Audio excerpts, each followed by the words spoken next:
سبق پھر شریعت کا ان کو پڑھایا، حقیقت کا گر ان کو ایک ایک بتایا، زمانے کے بگڑے ہووں کو بنایا، بہت دن کے سوتے ہووں کو جگایا، کھلے تھے نہ جو راز اب تک جہاں پر، وہ دکھلا دیے ایک پردہ الحمدللہ وحدہ والصلاة والسلام على من لا نبی بعدہ، اما بعد فاعوذ باللہ من الشیطان الرجیم، بسم اللہ الرحمن الرحیم۔ وقال اللہ لا تتخذوا الہین اثنین انما هو الہ واحد فإیای فارہبون۔ صدق اللہ العظیم۔ محض اللہ پاک کے فضل و کرم سے آج ہم اپنے درس قرآن کا آغاز سورہ نحل کی آیت نمبر 51 سے کر رہے ہیں۔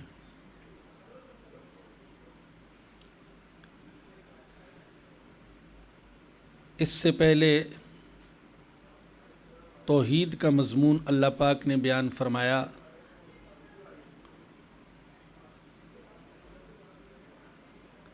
یہاں اللہ پاک فرما رہے ہیں وقال اللہ لا تتخذوا الہین اثنین، اور اللہ کہتا ہے کہ تم دو معبود قرار نہ دینا، دو معبود نہ بنانا۔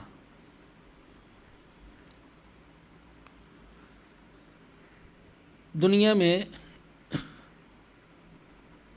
مختلف مذاہب اور مختلف قومیں رہیں اور آج بھی ہیں، اور بہت سی قومیں ایک سے زیادہ خداؤں اور معبودوں کی قائل رہیں۔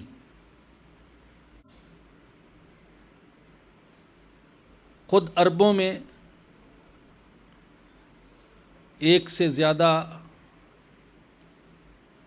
خداؤں کی یا خدا کے اپنے خیال کے مطابق مقربوں کی، محبوبوں کی عبادت کی جاتی تھی۔ آپ سنتے ہیں کہ خود کعبہ کے اندر 360 بت انہوں نے رکھے ہوئے تھے۔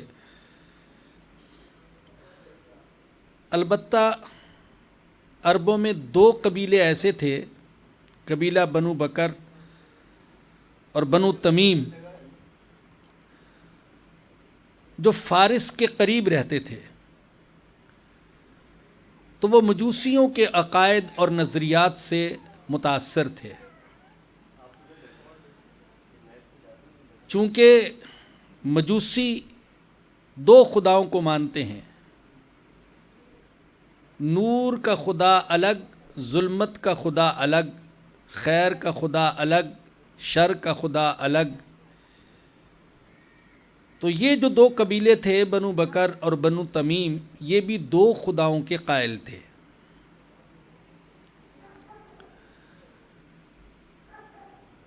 مجوسی ایک خدا کو یزدان کہتے ہیں اور دوسرے کو اہرمن۔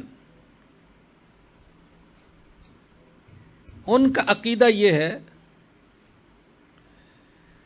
کہ پہلے صرف یزدان ہی خدا تھا اور دنیا میں خیر ہی خیر تھا۔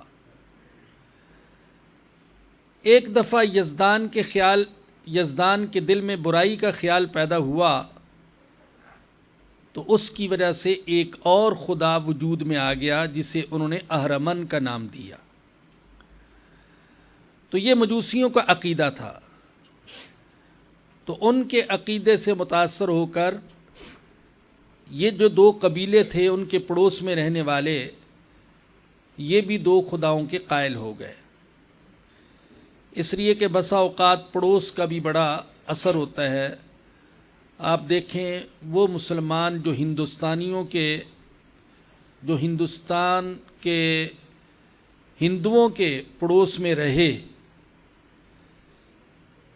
تو ان کے اندر ہندوؤں والی رسمیں اور ہندوؤں والے بعض عقیدے وہ آ گئے، شرک کا عقیدہ، شادی بیاہ کی مختلف قسم کی رسمیں،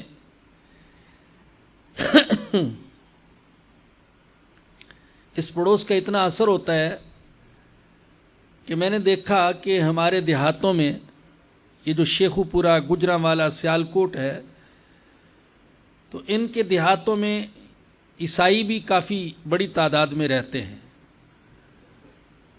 اکثر دیہات ایسے ہیں کہ ان میں ایک چھوٹا سا محلہ عیسائیوں کا بھی ہوتا ہے، جس کو وہاں کی زبان میں عیسائیوں کی ٹھٹھی کہا جاتا ہے۔ تو میں نے ایک عجیب بات دیکھی کہ جیسے مسلمان اپنے کسی عزیز کے انتقال پر تیجے دسویں کی رسم مناتے ہیں تو عیسائی بھی تیجے دسویں کی رسم منا رہے تھے، تو وہ ان سے اس رسم میں متاثر ہو گئے۔ تو بہت ساری چیزیں ایسی ہیں کہ جو مسلمان ہندوؤں کے پڑوس میں رہے، ان کا ملنا جلنا، معاشرت، دن رات کا اٹھنا بیٹھنا ہندوؤں کے ساتھ رہا، تو ان کے اندر بھی بعض چیزیں ہندوؤں والی آ گئی۔ بڑا عبرت آموز واقعہ لکھا ہے بعض کتابوں میں، حضرت مولانا محمد الیاس صاحب نور اللہ مرقدہ کے حوالے سے۔ بانی تبلیغی جماعت جب انہوں نے میوات میں دعوت کا کام شروع کیا تو بعض میواتیوں سے ان کے نام پوچھے تو نام ہندوؤں والے، ان سے پوچھا کلمہ آتا ہے تو کہنے لگے کلمہ تو ہم کو نہیں آتا، نماز آتی ہے، نماز بھی نہیں آتی، مسجد میں کبھی جاتے ہو؟ نہیں، مسجد میں بھی نہیں جاتے۔ تم ہو کون؟ انہوں نے کہا ہم مسلمان ہیں۔ نام بھی ہندوؤں والے، کام بھی ہندوؤں والے، خیالات بھی ہندوؤں والے، کلمہ طیبہ تک نہیں آتا، نماز نہیں پڑھتے، لیکن کہتے تھے اپنے آپ کو مسلمان۔ تو ان سے پوچھا تمہارے مسلمان ہونے کی کوئی علامت تو ہونی چاہیے، کوئی ہے علامت؟ تو انہوں نے کہا ہاں، ہمارے گھر میں قرآن پاک رکھا ہوا ہے۔ کہنے لاؤ قرآن پاک۔ تو وہ جو قرآن کریم لائے تو وہ گائے کے گوبر سے انہوں نے لیپا ہوا تھا۔ چونکہ ہندو جو ہیں وہ گائے کے گوبر اور پیشاب کو متبرک اور محترم سمجھتے ہیں، تو ان بیچاروں نے اپنے خیال میں ایک متبرک کلام کو متبرک چیز کے ساتھ لیپا ہوا تھا۔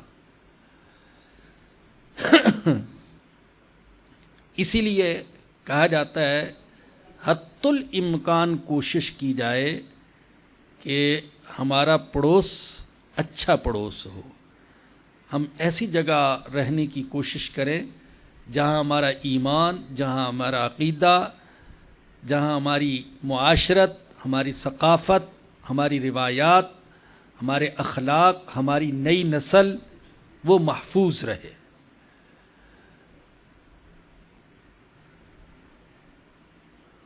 غالباً امام ابو حنیفہ رحمۃ اللہ علیہ کے زمانے کا واقعہ ہے یا کسی اور بزرگ کا،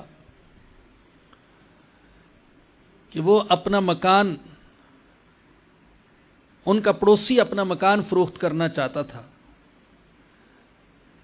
تو ایک گاہک لگا، اس نے معقول قیمت لگائی، لیکن ان صاحب نے اس سے زیادہ قیمت بتائی۔ مثال کے طور پر انہوں نے کہا کہ 10 لاکھ میں اس مکان کے لوں گا اور 10 لاکھ یہ صاحب جن کے پڑوس میں رہتا ہوں ان کے پڑوس کے لوں گا، اس لیے کہ ان کا پڑوس اتنی بڑی نعمت ہے اور اللہ پاک کا اتنا بڑا احسان ہے کہ میں اس پڑوس کو بھی بہت قیمتی چیز سمجھتا ہوں۔ بات دوسری طرف چلی گئی، میں عرض کر رہا تھا کہ یہ جو 2 قبیلے تھے عرب کے، یہ 2 خداؤں کے قائل ہو گئے، مجوسیوں کے ساتھ رہنے کی وجہ سے اور ان کے پڑوس کی وجہ سے۔ تو اللہ پاک نے فرمایا کہ وقال اللہ لا تتخذوا الہین اثنین، اللہ کہتے ہیں کہ دو معبود قرار نہ دو، دو معبود نہ ٹھہراؤ، انما ہوا الہ واحد، بے شک معبود تو صرف ایک ہے، ایک ہی معبود ہے، فَإِيَّايَ فَارْهَبُونَ، بس مجھ ہی سے ڈرو، صرف اللہ سے ڈرو، کسی اور سے نہیں۔ یہاں اگرچہ صرف ڈر کا ذکر ہے، لیکن عربی کا قاعدہ ہے کہ بعض اوقات ایک ضد کو ذکر کیا جاتا ہے تو دوسری ضد خود بخود سمجھ میں آ جاتی ہے۔ جب ڈر کو ذکر کیا تو امید خود بخود سمجھ میں آ گئی، ڈر بھی اللہ سے ہے اور امید بھی اللہ سے ہے۔ تو ایک مسلمان ایک اللہ ہی سے ڈرتا ہے اور ایک اللہ ہی سے ساری امیدیں رکھتا ہے، ایک اللہ ہی کی عبادت کرتا ہے، ایک اللہ ہی سے دعائیں کرتا ہے، ایک اللہ ہی کے نام پر صدقہ خیرات کرتا ہے، اور ایک اللہ ہی کو حاجت روا اور مشکل کشا سمجھتا ہے، اور اس کی ساری عبادتوں کے سارے انداز وہ صرف اللہ کے لیے ہیں۔ چنانچہ ہم ہر روز ہر نماز میں تشہد میں یہ پڑھتے ہیں، التحیات للہ والصلوات والطیبات، تمام قولی عبادتیں وہ بھی اللہ کے لیے ہیں، بدنی عبادتیں وہ بھی اللہ کے لیے، اور مالی عبادتیں بھی اللہ کے لیے ہیں۔ آگے فرمایا کہ وَلَهُ مَا فِي السَّمَاوَاتِ وَالْأَرْضِ، اور اسی کے لیے ہے جو کچھ آسمانوں میں ہے اور جو کچھ زمینوں میں ہے۔ جب سب کچھ اس کا ہے تو عبادت بھی صرف اسی کی ہے۔ وَلَهُ الدِّينُ وَاسِبًا، اور اسی کا دین واجب الاطاعت ہے، اسی کے دین کی اطاعت کی جائے گی۔ دیکھیں جب ہم کلمہ پڑھتے ہیں لا الہ الا اللہ، اللہ کے سوا کوئی معبود نہیں، تو جہاں اس کا مفہوم یہ ہے کہ ہم اللہ کے سوا کسی کے سامنے رکوع نہیں کریں گے، سجدہ نہیں کریں گے، کسی کی عبادت نہیں کریں گے، تو وہاں اس کا مفہوم یہ بھی ہے کہ اللہ کے سوا اور کسی کی اطاعت نہیں کریں گے۔ اطاعت بھی صرف اللہ ہی کا حق ہے، عبادت بھی اللہ کی اور اطاعت بھی صرف اللہ کی ہے۔ بسا اوقات شرک فی العبادت تو نہیں کیا جاتا، لیکن بعض اوقات شرک فی الاطاعت کا ارتکاب ہو جاتا ہے۔ یعنی اگر کسی اور کی اطاعت کو بھی ایسے ہی واجب سمجھا جائے، ایسے ہی ضروری سمجھا جائے جیسا کہ اللہ کی عبادت اللہ کی اطاعت ہے، تو یہ ہم نے اللہ کی اطاعت میں دوسرے کو شریک کر لیا۔ اللہ فرماتے افغیر اللہ تتقون، کیا تم اللہ کے سوا کسی اور سے ڈرتے ہو؟ تو ڈرنا صرف اللہ سے چاہیے، اور امید بھی صرف اللہ ہی سے لگائی رکھنی چاہیے۔ وما بکم من نعمت فمن اللہ، اور تمہیں جو بھی نعمت ملتی ہے تو یہ اللہ کی طرف سے ہے۔ جتنی بھی نعمتیں ہیں، خاص ظاہری نعمتیں ہوں یا باطنی نعمتیں ہوں، مادی نعمتیں ہوں یا روحانی نعمتیں ہوں، یہ ساری کی ساری اللہ پاک کی طرف سے ہے۔ یہ ایک مسلمان کے دل میں یقین ہونا چاہیے کہ جو کچھ ہے وہ اللہ پاک کی طرف سے ہے۔ ثم اذا مسکم الضر فالیہ تجأرون، پھر جب تم کو تکلیف پہنچتی ہے تو اسی کے سامنے فریاد کرتے ہو۔ نعمت بھی حقیقت میں اللہ کی طرف سے ہے، مصیبت بھی اللہ پاک کی طرف سے ہے۔ ادباً ہم کہتے ہیں نعمت اللہ کی طرف سے ہے، مصیبت میرے گناہوں کی طرف سے ہے، وگرنہ حقیقت میں سب کچھ اللہ پاک کی طرف سے ہے۔ حضرت ابراہیم علیہ السلام نے اللہ کی توحید بیان کرتے ہوئے فرمایا کہ میرا اللہ وہ ہے الذی یطعمنی ویسقین، جو مجھے کھلاتا ہے اور مجھے پلاتا ہے، اور آگے کیا فرمایا وَإِذَا مَرِضْتُ فَهُوَ يَشْفِينِ، جب بیمار میں ہو جاتا ہوں تو شفا وہ دیتا ہے۔ حالانکہ یہ تھا اصل تو کہ بیمار بھی وہ کرتا ہے، شفا بھی وہ دیتا ہے، لیکن ادب کے طور پر فرمایا کہ بیمار میں ہوتا ہوں، شفا میرا اللہ دیتا ہے۔ تو یہاں بھی اللہ کی نعمت کا ذکر ہے، مصیبت کا ذکر نہیں. لیکن دوسری جگہ اللہ پاک نے فرمایا کہ جو کچھ ہے وہ سب اللہ کی طرف سے ہے. تو نعمت بھی اللہ کی طرف سے، مصیبت بھی اللہ کی طرف سے، بیماری بھی اللہ کی طرف سے، شفا بھی اللہ کی طرف سے، زندگی بھی اللہ کی طرف سے، تو موت بھی اللہ کی طرف سے. جب سب کچھ اسی کی طرف سے ہے تو اسی سے سوال کرنا چاہیے. نعمت کا سوال بھی اسی سے، اور مصیبت کے دور کرنے کا سوال بھی اللہ ہی سے ہو. یہاں ایک بات یہ بھی یاد رکھنے کی ہے کہ بعض اوقات جس کو ہم مصیبت سمجھتے ہیں اس مصیبت میں بھی کوئی نعمت کا پہلو پوشیدہ ہوتا ہے. اگرچہ وہ مصیبت ہم سے برداشت نہیں ہوتی، لیکن اس مصیبت میں بھی کوئی نہ کوئی نعمت کا پہلو ہوتا ہے. مثال کے طور پر ایک شخص غربت کو مصیبت سمجھتا ہے، لیکن ہو سکتا ہے اگر اللہ پاک اس کو امیر کر دے تو اس کے اندر تکبر آ جائے، سرکشی آ جائے، یہ فرعون بن کے بیٹھ جائے. بڑا سادہ سا شعر ہے فارسی کا، نفس ما ہم کمتر از فرعون نیست، لیک اورا عون ایرا عون نیست. ہمارا نفس بھی فرعون سے کمتر نہیں ہے، بس فرق یہ ہے کہ فرعون کے پاس سارے اسباب و وسائل، فوج اور لشکر تھا، ہمارے پاس یہ ہے نہیں ہے. مگر نہ ہمارا نفس بھی فرعون سے کمتر نہیں ہے. بعض اوقات آپ نے دیکھا ہوگا کہ ہمیں اتنا غصہ آ جاتا ہے کہ اللہ نے ہمیں اگر قدرت دی ہو تو شاید ہم روزانہ ہی ایک آدھ کو قتل کر دیا کریں. اتنا غصہ آ جاتا ہے، دل چاہتا ہے اس کی ٹانگیں توڑ دوں، اس کے ہاتھ توڑ دوں، اس کی سانس ہی بند کر دوں، اس کی روزی بند کر دوں. یہ تو اللہ نے ہمارے اختیار میں کچھ نہیں دیا، وگرنہ ہم پتہ نہیں کیا کچھ کر گزرے. اتنا بعض اوقات ہم مغلوب الغضب ہو جاتے ہیں. تو غربت کو وہ سمجھ رہا ہے کہ بہت بڑی مصیبت ہے، لیکن ہو سکتا ہے اس کے پاس اگر یہ پیسہ آ جائے تو یہ وقت کا فرعون بن جائے، یہ وقت کا قارون بن جائے، یہ اللہ کی عبادت سے محروم ہو جائے، خدا نہ کرے ایمان سے محروم ہو جائے.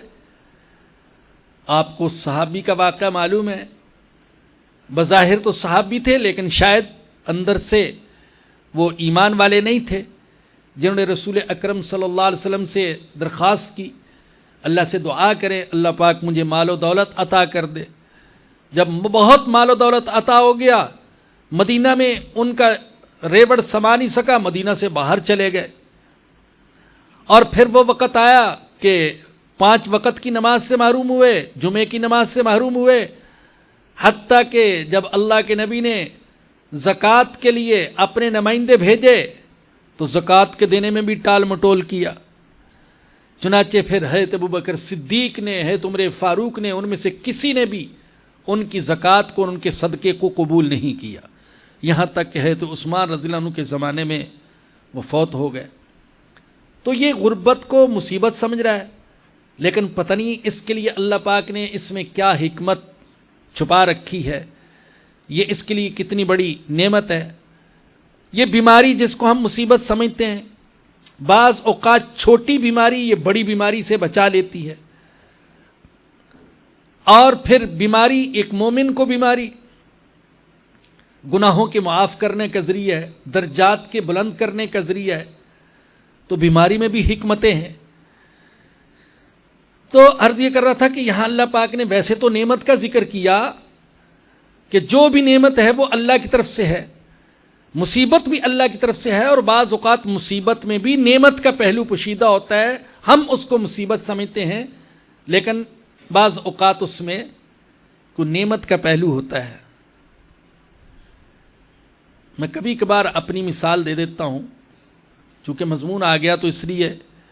یہ میرے ساتھ جو ہو گیا معذوری کا مسئلہ اللہ کی طرف سے ہوا، تو یقین جانیں اس معذوری کی وجہ سے اللہ نے ایک نعمت لے کر اتنی نعمتیں عطا کر دیں، اتنی نعمتیں عطا کر دیں کہ میں ان نعمتوں کو شمار نہیں کر سکتا. اور بعض اوقات میں اس پر بھی اللہ کا شکر ادا کرتا ہوں کہ اگر یہ تکلیف نہ ہوتی تو پتہ نہیں میں دین کی طرف آتا یا نہیں آتا. آج قرآن کا درس دے رہا ہوں، اگر ٹھیک ٹھاک ہوتا تو پتہ نہیں گانے گا رہا ہوتا یا آوارہ لوگوں کی مجلسوں میں پھر رہا ہوتا یا اللہ معاف فرمائے کچھ چوری چکاری کر رہا ہوتا، ڈاکے ڈال رہا ہوتا، اپنے خاندانی پیشے کے مطابق میں ہل چلا رہا ہوتا، ذمہ دارہ کر رہا ہوتا. لیکن شاید یہ کچھ تو نہ ہوتا جو کچھ اب اللہ پاک کرنے کی توفیق دے رہے. تو بعض اوقات مصیبت میں بھی کوئی نعمت کا پہلو پوشیدہ ہوتا ہے، لیکن ہماری عقل اس تک نہیں پہنچ سکتی ہے. اصل یہ بتانا چاہتا ہوں کہ اللہ نے صرف نعمت کا کیوں ذکر کیا، کیونکہ اصل تو اللہ کی طرف سے نعمتیں ہی نعمتیں ہیں. وما بکم من نعمت، اور جو بھی تمہیں نعمت حاصل ہوتی ہے تو وہ اللہ کی طرف سے ہوتی ہے. ثم اذا مسکم الضر فالیہ تجأرون، پھر جب تمہیں مصیبت پہنچتی ہے تو اللہ کی طرف فریاد کرتے ہو. یہاں اللہ پاک نے انسان کے قلت صبر کو بیان کیا ہے کہ انسان بہت کم صبر کرنے والا ہے، بہت کم صبر کرنے والا ہے.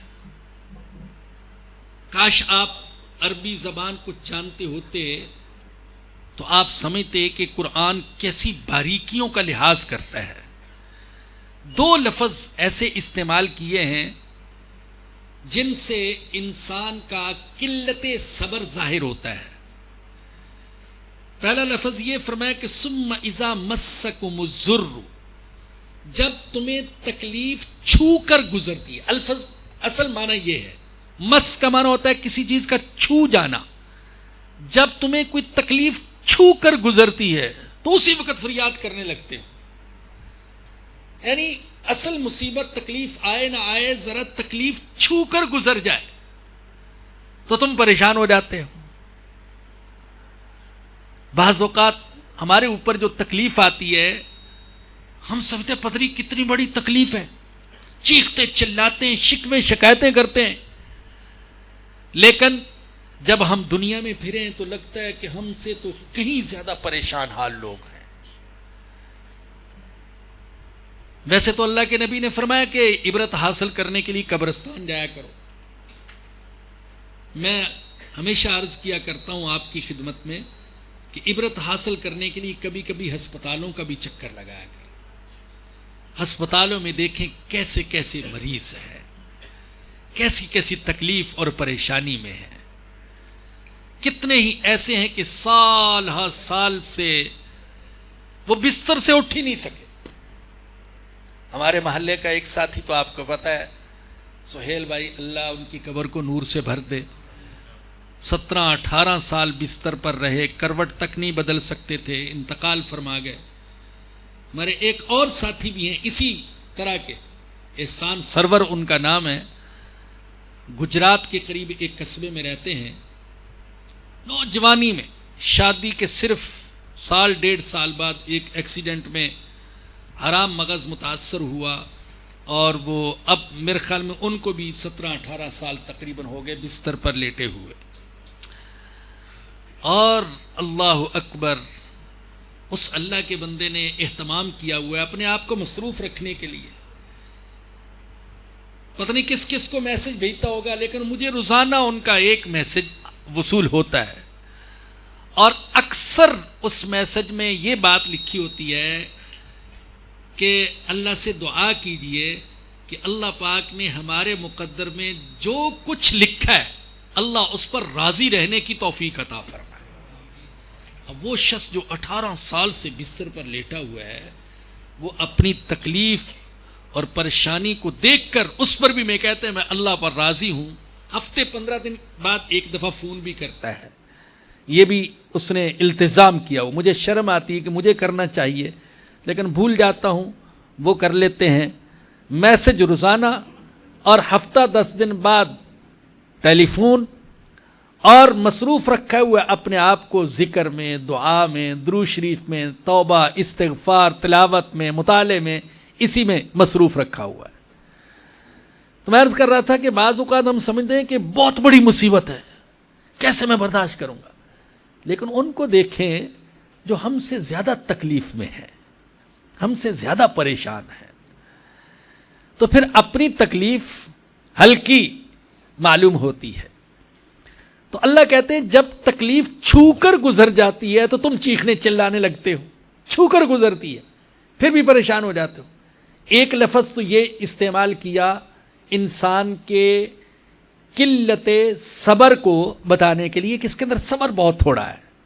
دوسرا لفظ جو اللہ نے استعمال فرمایا فَإِلَيْهِ تَجْأَرُونَ، تو اللہ ہی کے سامنے فریاد کرتے ہو۔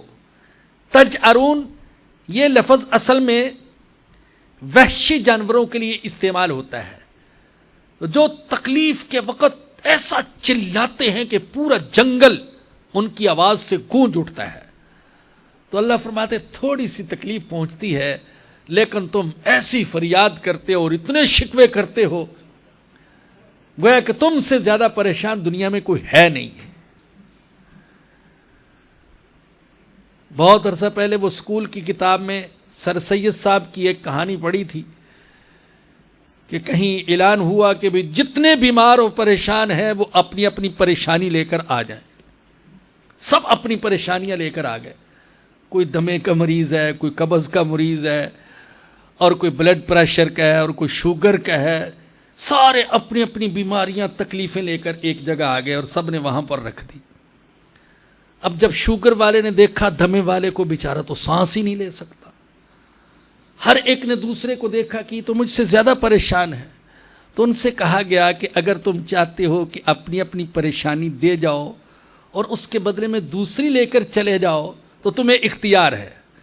جب اختیار دیا گیا تو سوچ بچار کے بعد اسی نتیجے پر پہنچے کہ وہ میری پریشانی وہ تو کچھ کم ہی تھی، دوسرے کی پریشانی تو مجھ سے زیادہ بڑی ہے، تو اپنی اپنی بیماری اور پریشانی کو لے کر ہی واپس چلے گئے۔ تو ہمیں دوسروں کا پتہ نہیں، اگر ہمیں پتہ چل جائے کہ لوگ کیسی کیسی پریشانیوں میں ہیں، اللہ اکبر، تو ہم اللہ کا شکر ادا کرتے ہوئے نہ تھکے۔ میں بہت زیادہ دعویٰ نہیں کرتا کہ ہمیں لوگوں کے حالات کا پتہ ہے، لیکن چونکہ ہم بیان بھی کرتے ہیں، درس قرآن بھی دیتے ہیں، درس حدیث بھی دیتے ہیں، عوام سے ایک تعلق ہے، ان کا سامنا کرتے ہیں، تو بہت سے لوگ اپنے مسائل بیان کرتے ہیں۔ خدا جانتا ہے ترس آتا ہے سن کر، یا اللہ کیسے زندگی گزار رہے ہیں، ان کو نیند کیسے آتی ہے، ایسی پریشانیاں، ایسی مصیبتیں، اللہ اکبر۔ ابھی یہاں آنے سے پہلے ایک بوڑھی خاتون آئیں اپنی ایک بیٹی کے ساتھ، اور یقین کریں جو دونوں کا پردہ نہیں تھا، تو میں نے سمجھا یہ دونوں بہنیں ہیں، اور پتہ چلا کہ وہ جو دوسری ساتھ آئی ہے وہ اس کی بہن نہیں، وہ اس کی بیٹی ہے، 40 سال سے اوپر عمر ہو گئی اور ابھی تک شادی نہیں ہوئی، پریشان ہے، اماں کے آنسو گر رہے ہیں۔ بیٹی کو بتاتے ہوئے حیا آتی، میں کیسے بتاؤں؟ پھر ایسے موقع پر لوگ سہارا لیتے ہیں کہ کسی نے مجھ پر کچھ کیا ہوا ہے، بندش کی ہوئی ہے، مختلف قسم کے بہانے، اور انہوں نے اپنے جو حالات بتائے، یقین کریں میرا دل دھال کر رہ گیا، یا اللہ یہ ماں کیسے رات سوتی ہوگی، باپ فوت ہو چکا ہے، بیٹی کو وہ دیکھ رہی 40 سال سے عمر زائد ہو گئی، چہرے پر جھریاں پڑی ہوئی ہیں۔ میں نے عرض کیا کہ دیکھنے سے مجھے لگ رہی تھی کہ اس بڑی اماں کی چھوٹی بہن ہوگی، ان کا نہیں یہ تو میری بیٹی ہے۔ اب بھی وہ امید میں شاید کوئی رشتہ آ جائے، کوئی وظیفہ، کوئی ورد ایسا مل جائے۔ تو یہ تو ابھی میں چونکہ یہاں آ رہا تھا درس کے لیے، وہ محترمہ تشریف لے آئیں تو میں نے ان کی داستان سن لی، تو میں بتا رہا ہوں، ورنہ اس سے کہیں زیادہ پریشانیاں، مصیبتیں، تکلیفیں جس میں لوگ مبتلا ہیں، لیکن ہر کوئی سر عام بیان نہیں کر سکتا۔ تو فرمایا کہ جب تمہیں تکلیف پہنچتی ہے تو پھر اسی کے سامنے فریاد کرتے ہو۔ ایسا نہیں ہے کہ اللہ کہتے ہیں کہ تم میرے سامنے فریاد نہ کرو، فریاد تو اسی کے سامنے کرنی ہے، وہی فریادیں سننے والا ہے، اور وہی ہے جو فریادیں سن کر پھر تانا بھی نہیں دیتا۔ اب ہو سکتا ہے جیسے وہ اماں آئی، میں اس کو کہہ دیتا اماں اب آپ کو فکر ہو رہی ہے اس کے رشتے کی، جب عمر تھی اس وقت فکر کرتی، ہو سکتا ہے میں اس کو کہہ دیتا، میں نے تو نہیں کہا، مجھے اس کے جذبات ملحوظ تھے، لیکن ہو سکتا ہے کوئی میرے جیسا اس کو کہہ دے. لیکن اگر اللہ کے سامنے روئے گی تو اللہ تو اس کو تانا نہیں دے گا. اللہ کے سامنے جب ہم فریاد کرتے ہیں، ہمارا اللہ تو ہمیں کسی قسم کا تانا نہیں دیتا. اتنی نافرمانی تو میری کرتا رہا، اتنے گناہ، اتنی بغاوت، اتنی سرکشی، کبھی نماز ہی نہیں پڑھی، اذان سنتا رہا، کبھی تیرے دل میں خیال ہی نہیں آیا میں اللہ کے سامنے جاؤں. وہ 50 سال 100 سال بھی گناہوں میں گزار دے، اللہ کے سامنے چلے جائے، اللہ پھر بھی کہتے یہ میرا بندہ ہے، آنے دو، میرا بندہ ہے، فریاد پیش کرنے دو. تو اللہ یہ نہیں کہتے کہ تم میرے سامنے فریاد نہ کرو، فریاد تو اسی کے سامنے ہے. اللہ کہتے ہیں ہوتا یہ ہے ثم اذا کشف الضر عنکم، پھر جب اللہ تمہاری تکلیف اور پریشانی کو دور کر دیتا ہے، اذا فریق منکم بربہم یشرکون، تو تم میں سے کچھ لوگ اپنے رب کے ساتھ دوسروں کو شریک ٹھہرانے لگتے ہیں. اللہ کہتا ہے سارے ایسے نہیں ہو، بہت سے صبر کرنے والے بھی ہیں اور شکر کرنے والے بھی ہیں، لیکن اللہ کہتے ہیں تم میں سے کچھ ایسے ہیں جو تکلیف دور ہونے کے بعد اپنے رب کے ساتھ دوسروں کو شریک ٹھہراتے ہیں. کہتے ہیں اس کی وجہ سے پریشانی دور ہو گئی، اس کی وجہ سے تکلیف دور ہو گئی، فلاں نے مسئلہ حل کر دیا، ڈاکٹر بڑا کمال کا تھا اور عامل بڑا کمال کا تھا، ایسا تعویذ دیا، ایسا دم کیا کہ بس سب کچھ کر دیا، پیر صاحب بڑے کمال کے تھے. دوسروں کی طرف نسبت کرتا ہے، اللہ کو بھول ہی گیا جس اللہ نے سب کچھ کیا. پریشان تھا غربت کی وجہ سے، بے روزگاری کی وجہ سے، اللہ نے مسئلہ حل کر دیا، اب حالات اچھے ہو گئے. اب اپنی ذہانت کو سمجھتا ہے، اپنے فن کو سمجھتا ہے کہ مجھے اسی کی وجہ سے یہ عروج ملا ہے، یہ ترقی ملی ہے، یہ کمال ملا ہے. تو اللہ کہتے ہیں کہ جب میں تکلیف دور کر دیتا ہوں تو یہ اپنے رب کے ساتھ دوسروں کو شریک ٹھہراتے ہیں. شکر اور شرک دونوں میں ایک جیسے لفظ ہیں، شین را کاف، شرک میں بھی یہ 3 لفظ ہیں اور شکر میں بھی یہ 3 حرف ہیں، شین کاف را. ترتیب الٹ گئی، صرف ترتیب بدل گئی. شرک اور شکر ہونا تو چاہیے تھا شکر کرتا، لیکن یہ کیا کرتا ہے؟ شرک کرتا ہے.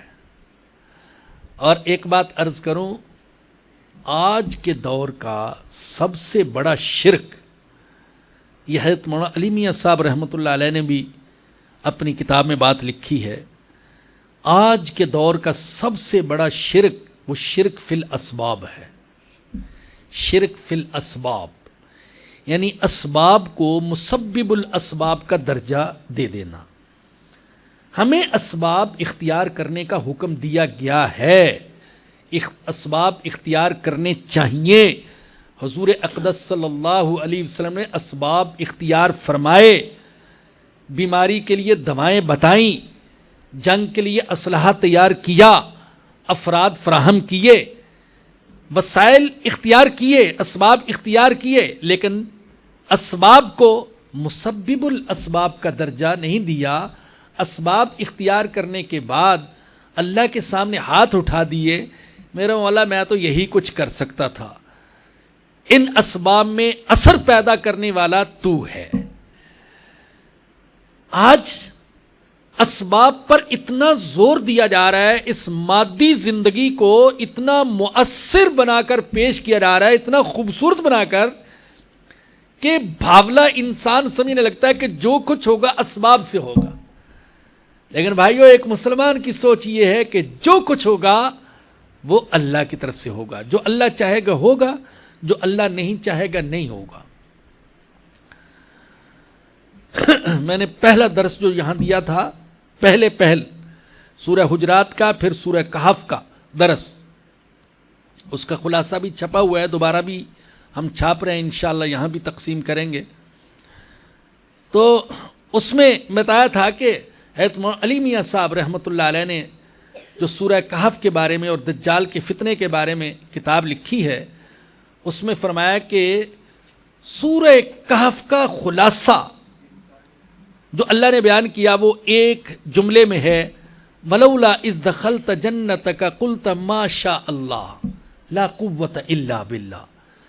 یہ ساری سورہ کہف کا خلاصہ ہے۔ اس کا مفہوم کیا ہے؟ جو اللہ چاہے وہ ہوتا ہے اور جو اللہ نہ چاہے وہ نہیں ہوتا۔ مادیت کی سوچ کیا ہے کہ ہم جو چاہیں کر سکتے ہیں اسباب کے زور پر، اور ایمانی سوچ کیا ہے کہ جو اللہ چاہے گا وہ ہوگا اور جو اللہ نہیں چاہے گا وہ نہیں ہوگا۔ تو بھائیو، یہ شرک ایسا ہے کہ اس شرک میں بعض مسلمان کہلانے والے بھی مبتلا ہو جاتے ہیں کہ اسباب کو مسبب الاسباب کا درجہ دے بیٹھتے ہیں۔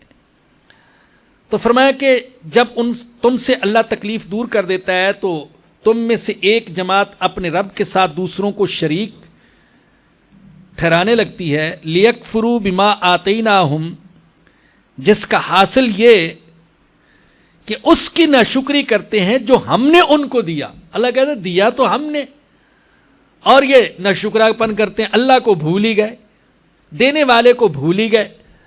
فتمتعوا، تو چند روز عیش کر لو، یہ وعید کے لیے فرمایا، عیش کر لو چند دن۔ فسوف تعلمون، ان قریب تم جان لو گے کہ حقیقت کیا ہے، کیونکہ قیامت کے دن یہ حقیقتوں کے کھلنے کا دن ہوگا۔ اس دن تو کوئی بھی حقیقت پوشیدہ نہیں رہے گی۔ وَيَجْعَلُونَ لِمَا لَا يَعْلَمُونَ نَصِيبًا مِّمَّا رَزَقْنَاهُمْ، اور جن کے بارے میں انہیں کوئی علم نہیں، ان کا حصہ لگاتے ہیں ان چیزوں میں جو ہم نے ان کو دی ہیں۔ اللہ فرماتے ہیں کہ وہ نعمتیں جو اللہ نے ان کو عطا کی ہیں، ان نعمتوں میں ایسے ایسے معبودوں کا حصہ ٹھہراتے ہیں جن کی خود بھی حقیقت نہیں جانتے، اگرچہ ان کے نام انہوں نے بڑے متاثر کن رکھے ہوئے ہیں، بڑے بھاری بھرکم نام، لیکن وہ نام ہی نام ہے، حقیقت کچھ ہی نہیں۔ یہ ایسے ہی ہے جیسے کسی نے خالی اجاڑ مکان کے باہر بڑا ہی مرعوب کن متاثر کن بورڈ لگا رکھا ہو کہ بورڈ دیکھ کر سب متاثر ہوں، پتہ نہیں کیا ہے اندر، اور اندر جائیں تو کباڑ خانہ یا کچھ ہے ہی نہیں، الو بول رہے اندر لیکن بورڈ بڑا متاثر کن، شوشہ بڑی ہے باہر، اندر کچھ بھی نہیں۔ تو اسی طریقے سے انہوں نے اپنے معبودوں کے نام بڑے بڑے رکھے ہوئے، لیکن اللہ کہتے ہیں یہ صرف نام ہی نام ہے، ان ناموں کے پیچھے حقیقت کچھ نہیں۔ مثال کے طور پر ان کے ہاں اب یہ جو نام تھے، لات، ہبل، عزا، منات، یہ اگرچہ آج تو ہم ان ناموں کو ایسے ہی لے رہے ہیں، لیکن وہ جب نام لیتے ہوں گے، ارے لات لات کیا سمجھتے ہو، لات، ہبل، عزا، منات، تو کیسے ڈراتے ہوں گے اپنے کمزوروں کو یا اپنے بچوں کو ہبل کا نام لے کر، عزا کا نام لے کر، لیکن یہ نام ہی نام تھے، حقیقت کچھ نہیں۔ گنگا مائی، کالی مائی اور فلاں مائی، یہ نام کیسے ان نے بڑے متاثر کون رکھے ہوئے، لیکن پیچھے حقیقت کچھ نہیں۔ تو تخیلات کو انہوں نے عقیدوں کا نام دے رکھا تھا، اور فرضی چیزوں کو معبودوں کا نام دے رکھا تھا، فرضی چیزیں ان کو معبود۔ الحمدللہ اللہ تو ایک حقیقی وجود ہے، ایک حقیقی وجود، لیکن ان نے جو معبود ٹھہرا رکھے تھے ان کا کوئی وجود ہی نہیں تھا، فرضی چیزیں، ان کو معبود کا نام دے رکھا تھا۔ تو اللہ فرماتے ہیں کہ جو نعمتیں ہم نے عطا کی ہیں ان میں ایسوں کا حصہ ٹھہراتے ہیں جن کی حقیقت خود بھی نہیں جانتے کیا ہے، بھئی یہ فلاں کا حصہ ہے، یہ فلاں کا حصہ ہے۔ آج بعض مسلمان بھی ایسے ہیں جو اللہ کے دیے ہوئے مال میں دوسروں کا حصہ ٹھہرا دیتے ہیں، یہ بکرا فلاں بزرگ کے نام کا ہے، یہ مرغا فلاں بزرگ کے نام کا ہے۔ تو اللہ کہتے ہیں دیا تو ہم نے اور دوسروں کا حصہ اس میں ٹھہرا رہے۔ تاللہ لتسألن عما کنتم تفترون، اللہ کی قسم، اللہ کہہ رہا ہے، اللہ کی قسم تم سے ضرور سوال کیا جائے گا اس کے بارے میں جو کچھ تم باتیں گھڑتے ہو۔ یہ جو تم فرضی معبود بنا لیتے ہو، فرضی عقائد بنا لیتے ہو، ان کے بارے میں تم سے ضرور سوال کیا جائے گا۔ وَيَجْعَلُونَ لِلَّهِ الْبَنَاتِ، اور اللہ کے لیے بیٹیاں قرار دیتے ہیں۔ سبحانہ، اللہ تو پاک ہے. یہ درمیان میں فرمایا, اس کو کہتے ہیں جملہ معترضہ. اللہ کے لیے بیٹیاں, وَلَهُمْ مَا يَشْتَهُونَ, اور اپنے لیے جو چاہتے ہیں, یعنی اپنے لیے بیٹے پسند کرتے ہیں اور اللہ کی طرف نسبت کرتے ہیں بیٹیوں کی. تو جہلاء اور مشرکین فرشتوں کو معاذ اللہ اللہ کی بیٹیاں قرار دیتے تھے, اور جنات کو ملائکہ کی نسل قرار دیتے تھے. گویا کہ جنات اور اللہ کے درمیان رشتہ ثابت کرتے تھے. حالانکہ اول تو اللہ پاک کی طرف اولاد کی نسبت کرنا ہی کائنات کا سب سے بڑا جرم ہے. یہ کائنات کا سب سے بڑا جرم ہے کہ اللہ کی طرف اولاد کی نسبت کی جائے. آپ اندازہ لگائیں, اللہ نے سورہ طٰہٰ میں فرمایا وَقَالُوا اتَّخَذَ الرَّحْمَٰنُ وَلَدًا, یہ لوگ کہتے ہیں کہ رحمان کی اولاد ہے, اللہ کی اولاد ہے. لَقَدْ جِئْتُمْ شَيْئًا إِدًّا, تم نے بڑی ہی خطرناک, بہت ہی بیہودہ بات کہی ہے.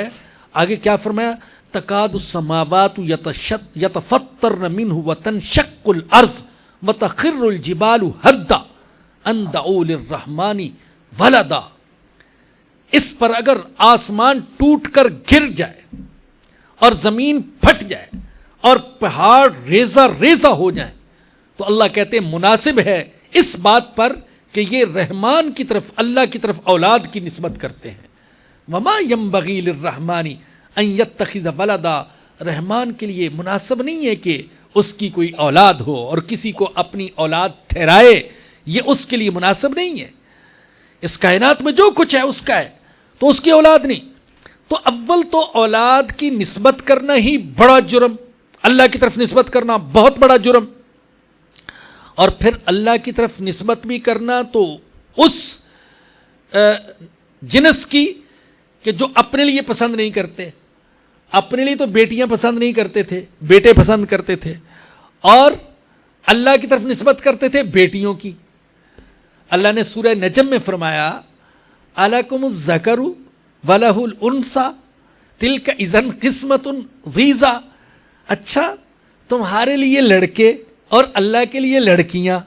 ارے یہ تقسیم تو بڑی عجیب تقسیم ہے, بڑی عجیب تقسیم ہے, بڑی فضول تقسیم ہے, بڑی گھاٹے کی تقسیم ہے کہ اپنے لیے تو لڑکے پسند کرتے ہو اور اللہ کی طرف نسبت کرتے ہو معاذ اللہ لڑکیوں کی. اس کا یہ مطلب ہرگز نہیں کہ اگر وہ اللہ کی طرف بیٹوں کی نسبت کرتے تو ان کا یہ عمل قابل تعریف ہوتا, یہ بھی قابل مذمت ہے. لیکن اصل تو اللہ پاک یہاں ان کی سوچ کے اعتبار سے ان کی برائی بیان کر رہے ہیں. ان کی سوچ یہ تھی, جیسے آگے آ رہا ہے, کہ لڑکی کا وجود یہ باعث شرم ہے, بیٹی کا باپ ہونا یہ باعث شرم ہے, اور بیٹے کا باپ ہونا یہ باعث فخر ہے. تو اللہ کہتے ہیں اپنے لیے تو بیٹی کا باپ ہونا باعث شرم سمجھتے ہو اور اپنے خالق اور مالک کی طرف بیٹیوں کی نسبت کرتے ہو. تو یہ ان کی سوچ کے اعتبار سے ان کی برائی بیان کی جا رہی ہے, ورنہ معاذ اللہ اس کا یہ مطلب نہیں کہ اگر وہ بیٹوں کی نسبت کرتے اللہ کی طرف تو اللہ کہتے تم اچھا کرتے ہو. آگے ان کی سوچ بیان فرمائی وَإِذَا بُشِّرَ أَحَدُهُمْ بِالْأُنثَىٰ, اپنا ان کا حال یہ ہے کہ جب ان میں سے کسی کو بیٹی کی ولادت کی خوشخبری سنائی جاتی ہے. اللہ اکبر, اللہ نے یہ نہیں فرمایا کہ بیٹی کی ولادت کی خبر دی جاتی ہے, یہ نہیں فرمایا, بلکہ فرمایا بیٹی کی ولادت کی بشارت دی جاتی ہے. کیونکہ اللہ بتانا چاہتے ہیں کہ بیٹی کا پیدا ہونا یہ بشارت ہے, ایک خوشخبری ہے. کیوں؟ اس لیے کہ بیٹی کا پیدا ہونا یہ باعث رحمت ہے. نمبر 2, اولاد کا زیادہ ہونا یہ ایک نعمت ہے, یہ نعمت ہے. آج ہمارے ذہن میں بٹھایا جا رہا ہے کہ یہ مصیبت ہے, بہت بڑی مصیبت. نعرہ, مسلسل نعرہ, بچے 2 ہی اچھے, یہ نعرہ لگوایا جا رہا ہے قوم سے, اس کے ذہنوں میں بٹھایا جا رہا ہے. لیکن اسلام کی سوچ یہ, اولاد کی زیادتی نعمت ہے, بشرطے کہ اولاد نیک ہو, تو اللہ پاک کی بہت بڑی نعمت ہے. اللہ نے زیادہ اولاد دی اور سب کو دین کی خدمت کے لیے قبول کر لیا، سب کو اچھے انسان بنا دیا، بہت بڑی نعمت ہے۔ نمبر 3، بیٹی سے نسل کی زیادتی کی امید ہے۔ نمبر 4، اگر اس کے سسرال اچھے ہو گئے تو وہ باعث تقویت ہوں گے، باعث عزت ہوں گے۔ تو اس لیے بیٹی کی ولادت کو اللہ پاک نے خبر سے تعبیر نہیں کیا، بشارت سے تعبیر کیا۔ فرمایا کہ جب ان میں سے کسی کو بیٹی کی ولادت کی خوشخبری سنائی جاتی ہے، ظل وجہہ مسودہ، تو اس کا چہرہ کالا پڑ جاتا ہے، وہو کظیم، اور دل میں گھٹنے لگتا ہے، دل گھٹنے لگتا ہے، غم کی وجہ سے چہرہ کالا پڑ گیا اور دل گھٹ رہا ہے اور سوچ رہا ہے۔ اللہ پاک دیکھے کیسے اس کی کیفیت کو بیان کر رہے ہیں کہ ظاہری کیفیت یہ کہ چہرہ کالا پڑ گیا، دل کی کیفیت یہ کہ دل گھٹ رہا ہے، اور دماغ کی کیفیت کیا ہے؟ یتوارا من القوم من سوء ما بشر بی، قوم سے چھپتا پھرتا ہے اس بری خبر کی وجہ سے جو اس کو سنائی گئی ہے، قوم سے چھپتا پھرتا ہے، کسی کو بتاتا ہی نہیں کہ میرے ہاں بیٹی پیدا ہوئی ہے۔ اور کیا سوچتا ہے، کیا پلان بناتا ہے، کیا منصوبہ بناتا ہے؟ ایمسکہ علی ہون، کیا ذلت برداشت کر کے اس بیٹی کو زندہ رہنے دوں، ام یدسہ فی التراب، یا اس کو زمین میں مٹی میں گاڑ دوں، یہ سوچ رہا ہے۔ الا ساء ما یحکمون، ہائے کیسی بری تجویز یہ کرتے رہتے ہیں، یہ اللہ فرما رہے ہیں۔ آپ جانتے ہیں، بارہا آپ نے سنا، زمانہ جاہلیت میں بیٹیوں کو قتل کیا جاتا تھا۔ پہلی بات تو یہ سن لیں کہ سارے عرب بیٹیوں کو قتل نہیں کرتے تھے، بعض لوگ یا بعض خطیب جو واقف نہیں ہوتے وہ اس مضمون کو یوں بیان کرتے ہیں کہ عرب میں کسی بیٹی کو زندہ ہی نہیں رہنے دیا جاتا تھا۔ تو بھائی بیٹی کوئی زندہ نہیں رہتی تھی تو شادیاں کہاں کرتے تھے وہ، اور پھر عربوں کی نسل کہاں سے چلی؟ ہونا تو چاہیے تھا جب بیٹیاں ہی نہ رہیں، عورت کا وجود ہی نہ رہا، تو عرب تو ختم ہو جاتے، جبکہ ان کے ہاں تو 4 بیویاں بھی تھیں، 10 بیویاں بھی تھیں اسلام سے پہلے۔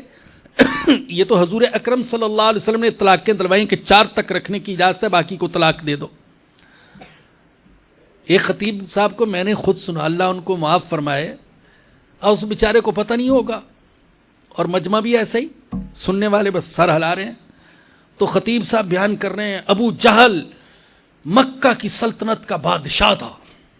یہ پہلا جھوٹ بولا اس نے، اس لیے کہ ابو جہل کہاں بادشاہ تھا، وہ تو ایک سردار تھا دوسرے سرداروں کی طرح، دوسرے بہت سارے سردار تھے، ابو جہل بھی ایک سردار تھا۔ تو پہلے اب جھوٹ تو یہ بولا، کہنے لگے ابو جہل مکہ کی سلطنت کا بادشاہ تھا۔ دوسرا جھوٹ بولا، کہتے ابو جہل نے پولیس رکھی ہوئی تھی، کوئی پولیس نہیں تھی، جھوٹ بولا۔ تیسرا جھوٹ بولا کہ وہ پولیس تلاش کرتی رہتی تھی، کسی کے ہاں بچی تو پیدا نہیں ہوئی، یہ تیسرا جھوٹ بولا۔ اور اگر کسی کے ہاں بچی پیدا ہو جاتی تو اس کو قتل کر دیا جاتا تھا، یہ چوتھا جھوٹ بولا۔ کوئی پولیس نہیں تھی، اور ابو جہل بادشاہ نہیں تھا، اور کسی پولیس کو یہ حق حاصل نہیں تھا کسی کی بچی کو قتل کر دیتے، جو کرتے تھے وہ خود کرتے تھے۔ اور یہ سیرت کی کتابوں میں لکھا ہے کہ صرف 2 قبیلوں میں رواج تھا، قبیلہ مزر اور قبیلہ تمیم، یہ بعض اوقات یہ حرکت کرتے تھے، اور آج بھی وہ جگہ لوگ دکھاتے ہیں جس جگہ بچیوں کو زندہ درگور کیا جاتا تھا۔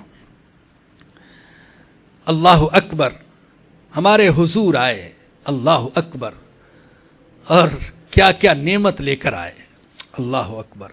کون سا طبقہ ہے جس کی گردن حضور اکرم صلی اللہ علیہ وسلم کے احسانات تلے دبی ہوئی نہیں ہے؟ لیکن میں سمجھتا ہوں سب سے زیادہ احسانات میرے آقا کے عورتوں کے طبقے پر ہیں۔ عورت کا وجود باعث شرم تھا، بیٹی کی ولادت باعث شرم تھی، عورت کے حقوق پامال تھے، عورت کو پاؤں کی گرد، پاؤں کی جوتی سمجھا جاتا تھا، اس کی خرید و فروخت ہوتی تھی، مائیں وراثت میں منتقل ہوتی تھی بچوں کی طرف، وراثت میں مائیں منتقل ہو رہی ہے، ایک باپ نے کئی شادیاں کی، اب وراثت میں مال چھوڑا، بھیڑ بکریاں چھوڑی، وہ تقسیم ہو رہی ہیں تو مائیں بھی تقسیم ہو رہی ہیں۔ یہاں تک عورت کے حقوق پامال کیے جا رہے تھے. حضور اکرم صلی اللہ علیہ وسلم نے عورت کو حقوق دیے، بالخصوص بیٹی کی حیثیت سے. ویسے تو ماں کی حیثیت سے بھی ہیں، بیوی کی حیثیت سے بھی ہیں، لیکن خاص طور پر بیٹی کی حیثیت سے. حضور اقدس صلی اللہ علیہ وسلم نے فرمایا من کانت لہ انثی فلم یعدھا ولم یہنھا ولم یؤثر ولدہ الذکر علیہا ادخلہ الجنہ. اللہ پاک نے جس کو بیٹی عطا کی، پھر نہ تو اس نے بیٹی کو قتل کیا، نہ بیٹی کو ذلیل کیا، نہ بیٹوں کو بیٹی پر ترجیح دی. یہ بھی سوچ لے، آقا نے فرمایا بیٹوں کو بیٹی پر ترجیح نہیں دی، بیٹی کی تربیت پر بھی ویسے ہی دل کھول کر خرچ کیا جیسے کہ بیٹوں پر خرچ کرتا ہے. آقا نے فرمایا کہ جس کے اندر یہ چیزیں پائی جائیں گی ادخلہ الجنہ، اللہ اس کو جنت میں داخل کرے گا. ایک دوسری حدیث میں فرمایا، صحیح مسلم کی روایت ہے، من ابتلی من البنات بشیء فاحسن الیہن کان لہ سترا من النار. آقا نے فرمایا بیٹی کی ولادت ایک آزمائش تو ہے، یہ خود فرمایا بیٹی کی ولادت، بیٹیوں کا باپ ہونا ایک آزمائش تو ہے، لیکن یاد رکھو جو شخص بیٹیوں کی آزمائش میں مبتلا ہوا اور بیٹیوں کے ساتھ اچھا سلوک کیا، قیامت کے دن یہ بیٹیاں اس کے درمیان اور دوزخ کے درمیان رکاوٹ بن جائیں گی. اور تیسری حدیث بہت مشہور حدیث ہے، آپ نے بارہا سنی ہوگی. رسول اللہ صلی اللہ علیہ وسلم نے فرمایا من عال جاریتین حتی تبلغا جاء یوم القیامہ انا بہوا کہاتین وضم اصابعہ. فرمایا کہ جس نے دو بچیوں کی بالغ ہونے تک کفالت، تربیت اور پرورش کی تو قیامت کے دن وہ میرے ساتھ جنت میں ایسے کھڑا ہوگا جیسے ہاتھ کی یہ دو انگلیاں ہیں. تو سب سے زیادہ حضور کے احسانات طبقہ نسواں پر. تو کہاں بیٹی کی ولادت کو زحمت سمجھتے تھے، شرم سمجھتے تھے، اور کہاں وہ وقت آیا کہ بیٹی کے باپ ہونے پر فخر محسوس کرتے تھے. لیکن حقیقت یہ ہے کہ آج کا مسلمان بھی بیٹی کی ولادت پر شرمندہ ہوتا ہے. آج بھی بعض لوگوں کے چہرے بیٹی کی ولادت کی خبر سن کر کالے پڑ جاتے ہیں. آج بھی بعض لوگوں کے دل میں غم کے جوار بھاٹے اٹھتے ہیں بیٹی کی ولادت کی خبر سن کر. اور آج بھی ماڈرن طریقے سے بیٹیوں کو قتل کیا جا رہا ہے جیسے زمانہ جاہلیت میں قتل کیا جا رہا تھا. یہ الٹرا ساؤنڈ کے ذریعے جب بعض اوقات جنس کا تعین ہو جاتا ہے تو بعض ایسے بد نصیب باپ اور بعض ایسی بد نصیب مائیں ہیں جو بیٹیوں کو دنیا میں آنے سے پہلے ہی قتل کر دیتی ہیں. گزشتہ دنوں یہ بڑی خبر اٹھی، آپ نے بھی پڑھی اور سنی ہوگی میڈیا کے ذریعے، کہ ایک کچرا کنڈی سے 5 نوزائیدہ بچیوں کی لاشیں ملی. اور عیدی والوں نے کہا کہ ایسی 1100 بچوں کی لاشیں ہم نے پورے سال میں اٹھائی ہیں. یہ لاشیں کس کی ہیں؟ غلط تعلقات کے نتیجے میں پیدا ہونے والے بچوں کی، اور دوسرے ان میں سے بعض وہ بچیاں ہیں جو اگرچہ منکوحہ عورتوں کی ہیں لیکن یہ دیکھ کر کہ بچی پیدا ہونے والی ہے اس کا گلا گھونٹ دیا جاتا ہے. اللہ ہمیں ہدایت دے، اللہ ہمیں قرآن اور حدیث کی تعلیمات پر عمل کرنے کی توفیق عطا فرمائے. وقت ختم ہو گیا، مضمون کچھ نہ کچھ باقی ہے. انشاءاللہ اگلے اتوار کو جامع مسجد توابین میں بیان کریں گے. جو حضرات وہاں تشریف لا سکیں، اور ایسے تو کم ہی ہیں، تو وہاں تشریف لائیں، وگرنہ شفیق بھائی نے یہاں وہ موبائل کے ذریعے سے سنانے کا انتظام کر رکھا ہے. یہاں پر بھی آپ ہر اتوار کو شرکت کر سکتے ہیں. وآخر دعوانا الحمدللہ. بندوں نے مالک کے فرما، زمانہ میں تھا دور صحبائے بطلاں، میں حق سے محرم نہ تھی بز میں دوراں، اچھوتا تھا توحید کا جام اب تک، خم معرفت کا تھا منہ خام اب تک، نہ واقف تھے انسان قضا اور جزا سے.